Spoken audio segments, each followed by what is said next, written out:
सोलापूर शहराचे नूतन पोलीस आयुक्त एम राजकुमार यांनी शनिवारी सदर बाजार पोलीस स्टेशनला व्हिजिट दिली आहे। काही दिवसांपूर्वीच पोलीस आयुक्त डॉक्टर राजेंद्र माने यांची बदली झाली होती। त्या जागेवर नूतन पोलीस आयुक्त म्हणून एम राजकुमार हे रुजू झाले आहेत। त्यांनी आज सदर बाजार पोलीस स्टेशनला भेट देत तेथील कामकाजाची पाहणी केली।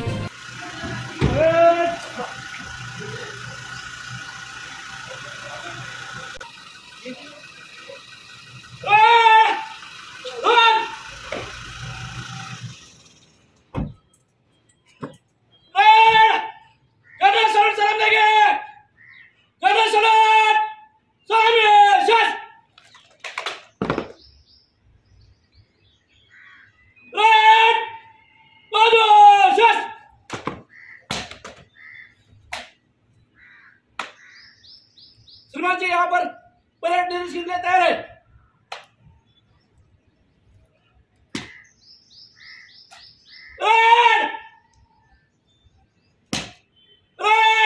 विश्राम।